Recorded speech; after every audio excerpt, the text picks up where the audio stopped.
Mūsu studijā ieradies kaķa Frederika saimnieks Harijs, kurš uzvarējis video sižetu konkursā.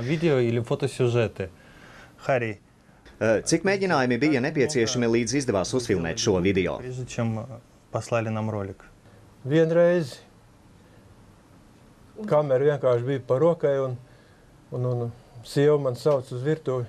Paskaties, ko tas Frederiks dara. Nu, tad es paņēmu kameru un ar pirmo dublu, kā teikt. Jūs tīklos, un vēl viņiem ir bezmaksas izmaksu kontrole. Tāpēc ar Bigti tu vari paredzēt savu tēriņu nākotni. Tā ir Bigti, tā gaišredzīgā kompānija. Bigti, citāda kompānija.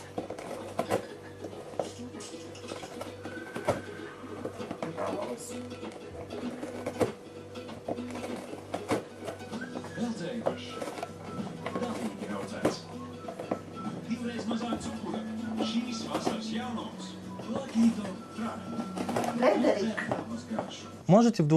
Pastāstīt lūdzu, kā kaķis nonāca jūsu ģimenē un kādu vietu viņš tajā ieņem?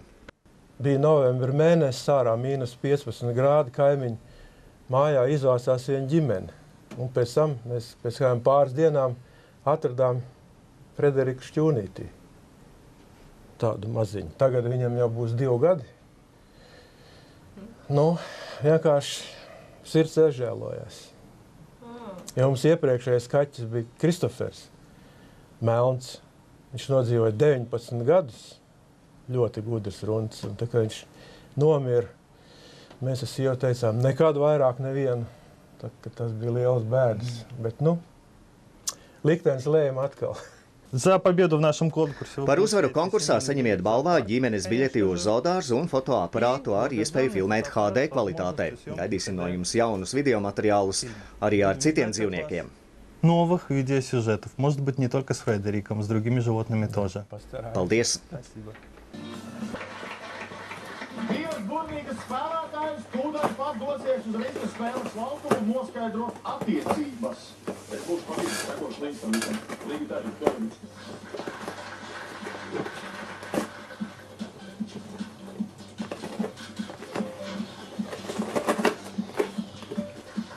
Jā, iepriekšējā superbrīgā raidījumā nevienviel līdz šim nebija redzotā abiem spēlētājiem ar 300 latiem. Kā būs šodien to pat arī noskaidrosim kopā ar mani Vallie, Viļima no Līgatnes. Labrīt, Vallie. Sakiet, vai jūs esat pirmo reizi superbrīgā studijā? Pirmo.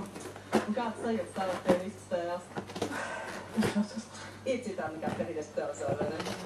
Īmeņš savu uzolām uz brīvariem ir ieradusies pie mums. Arī kā smejies.